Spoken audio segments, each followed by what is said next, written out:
A few questions about your music, about your band, about you. Alright. Yeah, well, hello. Hello. How are you? Very good. Fine, fine. Can you present yourself to all the audience? I'm Isaac, and I'm the guitar player of Epica. Isaac, what's your pronunciation? Well, officially it's Isaac. Isaac. But, yeah, well, internationally it's Isaac. Isaac. Whatever you want. Dude as well. Okay, right. So, well, and what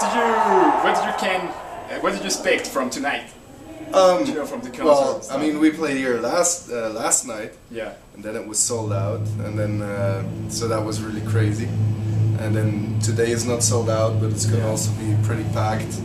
So I guess it's gonna be similar to last night. I mean, Mexican crowds and South American crowds in general are really dedicated and loud, and they show their appreciation for the band.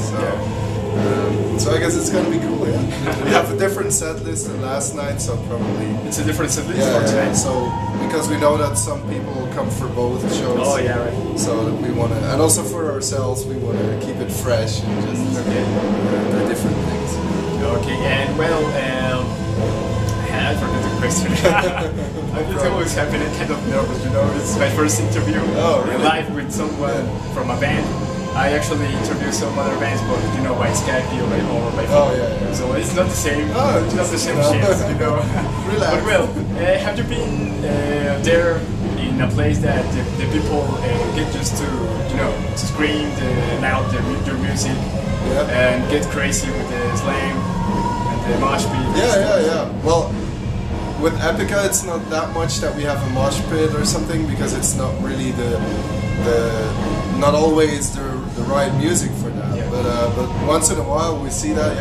But with my previous band, God Dethroned, which was death metal, like melodic death metal, we pretty much had it all the time. But so with Epica, it's not like this metalcore thingy that everyone is moshing or something. But you know, sometimes like with Martyr of the Free Word or something, then they would do that. But but I mean, in general, people are just like, I think maybe for Epica, people are more there to really watch and listen.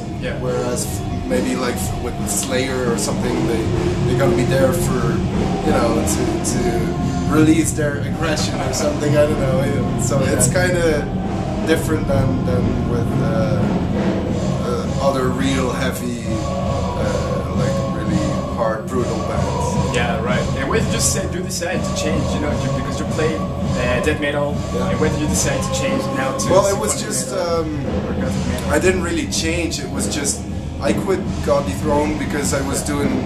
I mean, basically the band wasn't. I had it after a couple of years. I was like, okay, I've seen how it works now, and it was just time to move on. And actually, there were some issues in the band as well, not problems or something, but personal stuff from the singer in his family, and so we didn't play that much anymore. And so then I decided, okay, if we don't even play that much, then why should I keep going on with the band?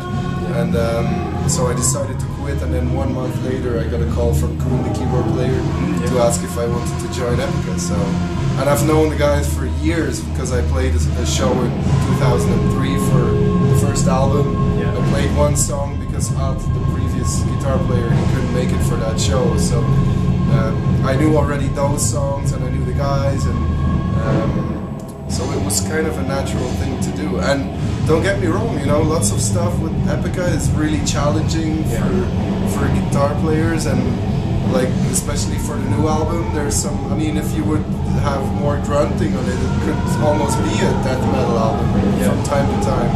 But so because that was pretty funny as well. If I did pre-production for the last album, sometimes I had a real death metal riff, but then Simone is doing some vocal lines all over it, and then it sounds sweet again. So it's a very interesting thing, you know. It's all the different layers, and so it's a good mixture. Yeah, actually, I think that with the new CD, when you get into the band, I think that has a growth as a band, because you know it changes a little bit the way of playing music. It's a little harder, I think. yeah, there's like more. I think the harder stuff is even harder than it was, and that's where you have more dynamics between the soft things and the hard things. So yeah, it's interesting, and also for as far as the guitars go, it's a little more adventurous. There's a little more melody in the guitars. Yeah. Also the guitar solos, and yeah. But they pretty much gave me carte blanche. They just said, you know, have fun and make something out of it, and that's what I did. So and they liked it in the end, and people seem to like it. So. Yeah. So that's good. So the next album is gonna be kind of similar. Oh, they're planned for another album? Yeah, we're writing new stuff already. Yeah, and we should record after the summer. So we have still like 6 months of pre-production. Yeah. And then normally, but it's not really. We're not really 100% sure. But normally after this summer, we should start recording for an early 2012 release, probably. But that's not, I mean, that's the plan, but it's still a long time ahead, so we'll see. It's not classification information.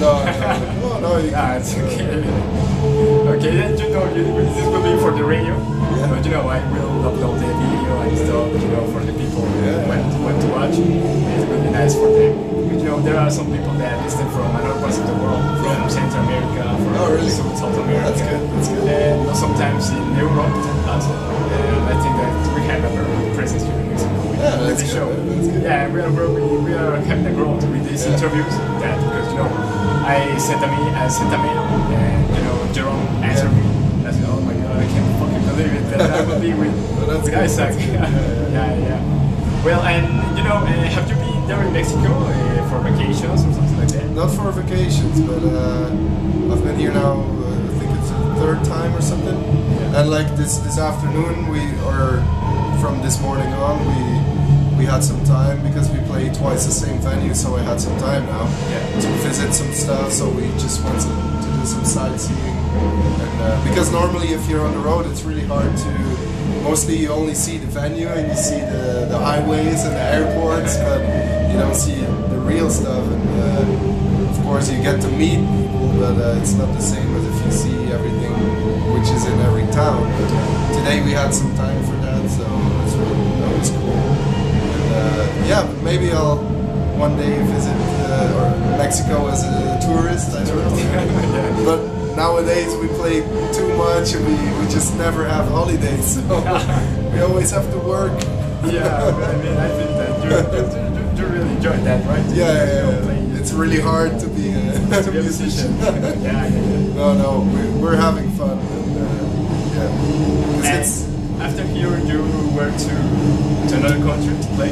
Yeah, we have a day off tomorrow, and then we go to Colombia for 3 shows, then we do Ecuador.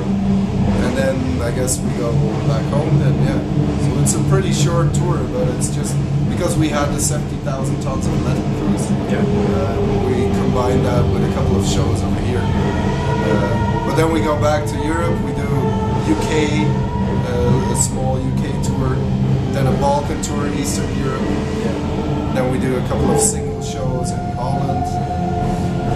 And then we have summer festivals. And in between, we try to write a new song, new album. So it's busy. Yeah, it's a very schedule. A very busy schedule. Yeah, but I mean, it's better to be busy than than if you don't have anything to do. So yeah, right. It's better. Yeah, okay. And well, I don't know if you want to ask something about Mexico or about the station metal hits here in Mexico. If I want to ask something, I don't know. It's all pretty clear. You guys are crazy, and I know that you guys. I saw we were driving around this afternoon, and I saw there was like a big truck with an advertisement for the Iron Maiden show. Oh yeah, right. Actually, so that's something you would never see in Europe. Oh really? They wouldn't drive around with a van and with that advertisement. So that was pretty because I've seen Flight 666, so I know how people are here and how crazy they are.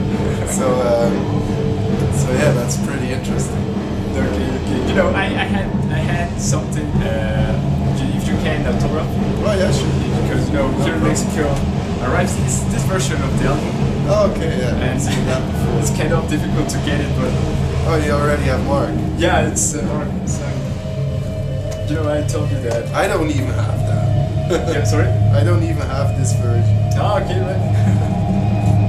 It's different versions in each country. Yeah. From their albums and stuff. Yeah, but like I still remember in Colombia the last time we were there for the new album, they had different booklets, Yeah. and they actually sold.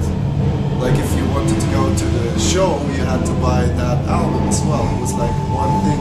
Yeah. It's pretty interesting because they have their own license deal, and so and there were like I don't know, like 5,000 people there, or maybe I'm not sure, but a couple of thousand people were there at the show. So then you already sold that many albums because they have to buy it. And you know, I have a friend from Brazil that is called Bruno. I don't know if you remind the name or something. Bruno.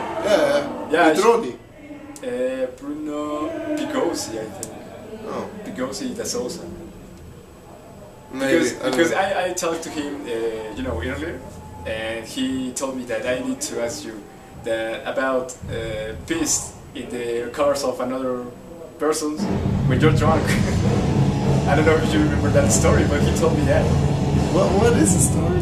That I pissed in the car? You know, he told me you need to ask him about piss in the cars of another person, another people when you're drunk. I said, oh, okay. Yeah. I don't know. I don't remember, but I don't know. He's from the official group of fans in Brazil, and I think that he will be with someone of you. I don't know, man. The last year, I think. Could be, and if I did, I'm sorry, but no, I don't. I know that Mark is always, if he has to go to the toilet and he's in a car, and he pisses in a bottle. But as far as I know, I've never pissed in someone else's car. Maybe you were very drunk and you don't remember. I don't know. Someone should have told me that afterwards. I don't know. Okay. So I think that just for finish, I want to ask you something. If you can say hello to all the fans that follows Headbangers Legacy show. Yeah, sure. Hello guys from Headbangers Legacy. Yeah. That's it. All right. I hope you enjoy listening to this radio station, and yeah, rock on and keep listening to Epica and to metal in general, and have fun. Okay, thank you very much. So I think that's it. I will turn off the camera.